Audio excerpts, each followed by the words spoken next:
रात के सन्नाटे में सागर अपनी बालकनी में बैठा था। हल्की ठंडी हवा उसके चेहरे को छू रही थी, लेकिन उसके अंदर एक तूफान था। उसके हाथों में एक पुराना खत था, फटा, मुरझाया हुआ, लेकिन उसमें लिखे लफ्ज अब भी ताजा थे। छोड़कर जाते वक्त इंसान को देखनी चाहिए वो तरसती हुई आंखें, जिन पर पहली बार एक दिल हारा गया था। यह वही शब्द थे जो उसकी जिंदगी का सच बन चुके थे। उसकी आंखें बरसने को तैयार थीं, लेकिन आंसू शायद अब भी खुददारी में बंधे थे। सागर और अनन्या की मुलाकात कॉलेज के दिनों में हुई थी। अनन्या की हंसी में जादू था और उसकी बातों में वो अपनापन था जो किसी को भी अपना बना ले। सागर, जो अक्सर किताबों में खोया रहता था, पहली बार किसी की बातों में खो गया था। कौन सी किताब पढ़ रहे हो? अनन्या ने उसके पास बैठते हुए पूछा था।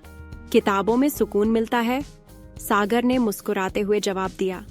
तो क्या इंसान सुकून नहीं देते? अनन्या ने आंखों में चमक ली पूछा।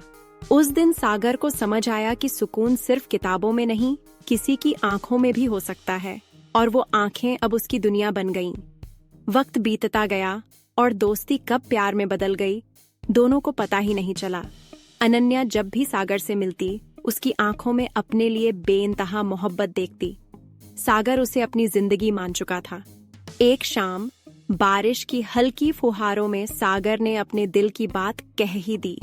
अनन्या, मेरी जिंदगी में सिर्फ एक ही नाम गूंजता है, और वो नाम तुम हो। क्या तुम मेरी जिंदगी का हिस्सा बनोगी? अनन्या ने मुस्कुराते हुए उसका हाथ थाम लिया। मैं हमेशा तुम्हारे साथ रहूंगी सागर। लेकिन कहते हैं ना कि जिंदगी हर खुशी की कीमत मांगती है।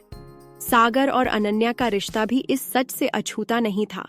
अनन्या के घर वालों को जब इस रिश्ते का पता चला तो उन्होंने उसे मजबूर कर दिया। उन्होंने उसे उसकी मजबूरियों का एहसास कराया, समाज, परिवार और उसकी जिम्मेदारियां।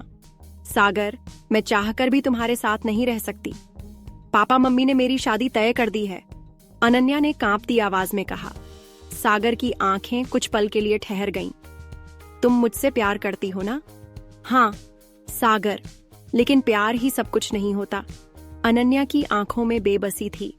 उस दिन सागर ने पहली बार महसूस किया कि कुछ प्यार सिर्फ दर्द देने के लिए होते हैं। शादी के दिन जब अनन्या दुल्हन बनी बैठी थी, उसकी आंखें हर तरफ सागर को तलाश रही थीं। वो जानती थी कि वो आएगा, क्योंकि उसकी आंखों का इंतजार अधूरा नहीं हो सकता। लेकिन सागर नहीं आया।